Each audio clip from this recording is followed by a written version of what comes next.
Is it a hack? A furniture flip? A DIY? I don't really know. You tell me. I've got this piece of furniture. I think it's called buro. It's from IKEA.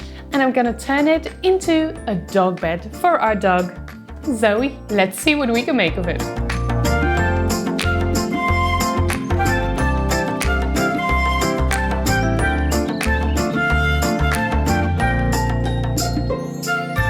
To get started, we have this piece of furniture. It's a second-hand Hemnes from IKEA.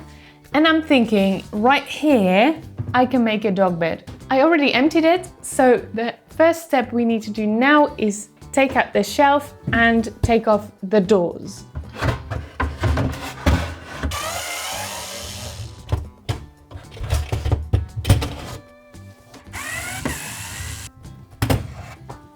There's some stuff that holds up the shelf. Can't really take them out by hand, they're too stuck, so I need, I want to say thongs or pliers or grippy things. Hold on. I mean these. Oh, ow, hit my head. There we go. Easy peasy lemon squeezy. So now it's all empty. I'm gonna measure it so I can make like a foam thing for her to lay on. It can be nice and comfy. Let's do it. Ordering some foam and some fabric online, and yes, this is what that looks like. The foam has arrived and it should be exactly the right size for the bed. I also got some fabric. It's this fake leather look. It's quite thin though, but I'll get into that later. I've got a plan. Let's make this. First, I'm cutting the fabric to size. Then I'm wrapping the fabric around the foam, inside out, so I can pin it. I'm doing it this way so I don't have to measure and I can skip right to sewing. Or so I thought. If you're wondering why I'm doing a voiceover instead of just talking when I film, where I work and film, my next door neighbor is a music producer. So this is what you would be hearing. You can probably imagine how fast that would get annoying. So yeah, that's the reason why sometimes I can't talk during filming, because you're just gonna hear the beat the whole time. I might actually have to think about like a new space or something, because it's ridiculous. It's like 80 decibels. That's a lot. End of rant. Choosing the right thread. I only had black and very light grey, which both don't really suit the fabric, but it's fine. I did have a little bit of like darker grey, which was perfect, but I only had a tiny little bit, so it's not enough. So I had to choose one of the other colours. So I just went with black. It felt like the safer option.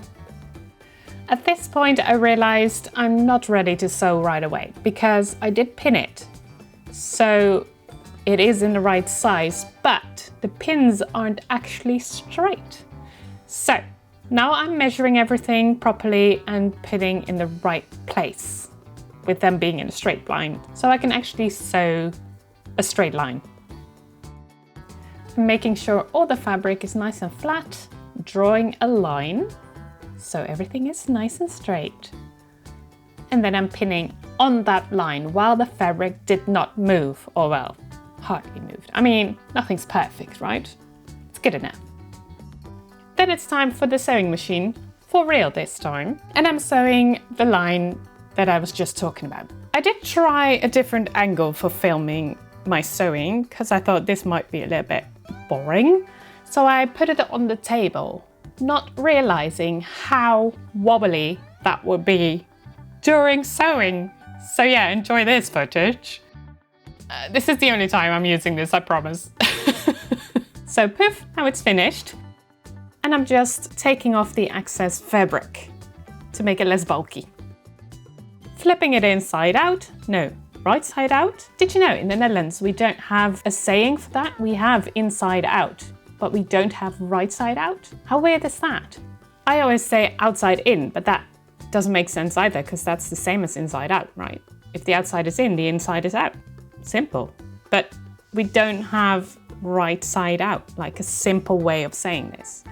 Anyway, I'm trying here to put the foam inside of the tube that I just sewn, but the fabric was not sliding over the foam and it just got stuck everywhere. I couldn't get it to lay flat. It was so difficult. This took me way too long, but I did it, sort of. Then I have to find a way to actually sew the edges, because I don't really know how to do that. And here is when I'm figuring out that it might have been better if I put it inside out on there so I can actually pin it. So out it goes. So now I'm putting it inside out.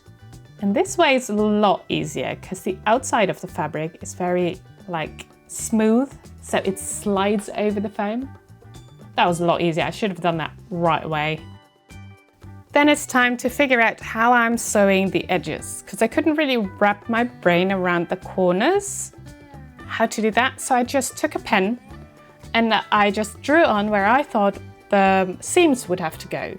And then hoping they would just, be there when I take it off and magically I would know where to sew. That was the plan. I did this on both sides. Spoilers! I don't need to do that because if you sew both sides, you can imagine you wouldn't be able to get the foam in anymore because it would be completely shut. So this is what I'm doing right now. That's for nothing. I made so many mistakes during this thing, but who's counting?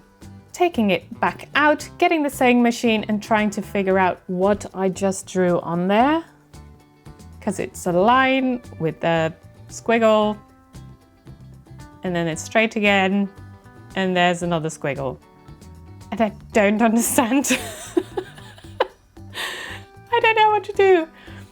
After a while, I figured out what I had to do with the squiggles is fold it diagonally so the blue lines were right on top of each other. And that would actually create the corners. If you understand what I'm saying, I hardly understand what I'm saying. So I won't be angry if you don't know what I'm talking about. So yeah, pinning it, sewing it.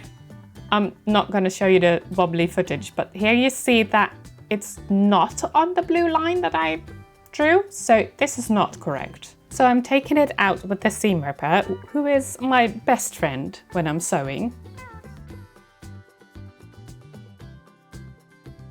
There's a couple of holes in the fabric now. I hope that's not a bad thing. And I'm trying again to get the lines actually on top of each other. And this time, I would say close enough. So I'm sewing all the seams and then we're doing this again. The foam is in and now it's time to sew the last seam to close it up, which I had to do from the outside. We just figured this out. However, there's a problem. This fabric did not slide underneath my sewing foot. I could not get it to move. The alternative is to sew it by hand, but I didn't really want to do that. So I decided before I did that, I took it home to test it out. And Zoe loved it. A little bit too much. She broke it for me, but very lovingly in a heart shape. Thanks, Zoe. Much appreciated. So we're back for attempt number 2. This time I'm using very strong, sturdy, tough, can't take me apart even if you wanted to, fabric. Yeah. Hopefully it's Zoe proof. Taking off the old fabric, which has gotten a little bit yucky by now. And I'm actually doing almost the same thing as I did before, only this time I'm gonna close the edges, not by sewing it up, but by using Velcro. This way, I'm thinking I can still open it up and wash the inside if I need to. Of course, I'm making mistakes, but my buddy is there to fix it, so it's fine. Ooh, a little Velcro tip for you.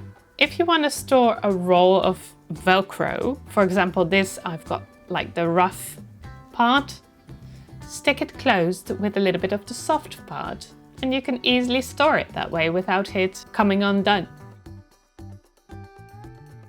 You can see how tough this fabric is when I try and pull it right side out. I think this is gonna be Zoe proof, for sure.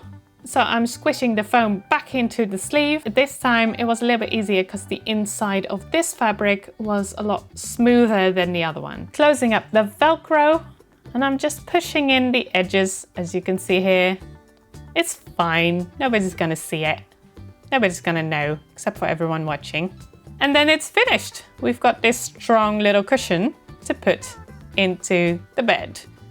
Let's go home and test it out. Let's see if this will work a little bit better, or at least last a little bit longer. It fits. That's good. Zoe! Kom maar. Kijk eens. Wat is het? Oh, dat is mooi. Oeh. Maybe one mistake.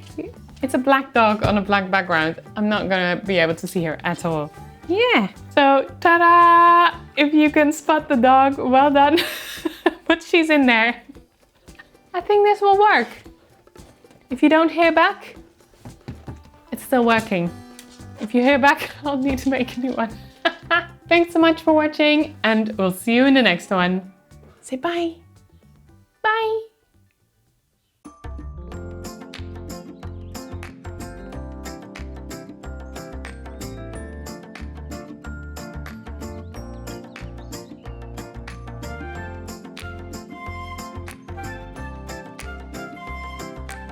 I've still got some of this fabric left, so let me know what I should do with that.